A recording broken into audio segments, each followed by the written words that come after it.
All right, so when you're multiplying a fraction with a whole number, such as 3 over 8 times 4, can you easily multiply this?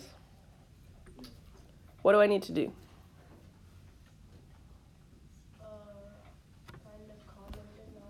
You would think so, because that's what we've been doing to add and subtract. But in this case, you don't need a common denominator. You just need a denominator. When you have a whole number, what is an imaginary number that it's over? All whole numbers are imaginary over 1. All whole numbers. If you have a whole number, you can automatically turn it into a fraction by putting it over 1. Always. This is a rule you just need to know. So once you have done that, in multiply and divide on fractions, you don't have to have a common denominator because all you do is multiply straight across. So what's 3 times 4?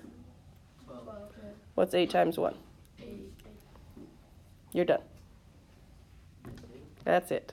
Now, I don't believe your IXL wants you to simplify. If I ask you to simplify, that just means make this into mixed.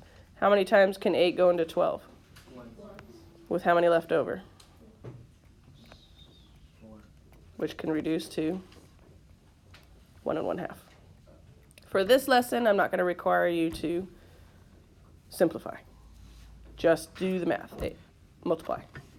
Okay, let's on the worksheet. Okay, so let's do another one of these. So if I have 5 over 12 times 4, what's my first step?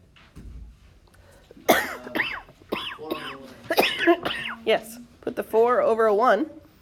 5 times 4 20 is 20. And 12 times 1 is 12. 20 over 12. Now, simplify that just for my brain. 12 goes into 20 how many times? 1. With how many left over? 8. 8. Can I reduce 8 over 12? Yeah. 1. 4 can go into both of those. 2/3. What? I get confused when we simplify. What part is confusing? Okay, well, did you understand how we got 1 and 8 over 12? Mm-hmm. So then what number can I divide into both of those? 8 divided by 4 is 2, 12 divided by 4 is 3. That's all I did. Do another one.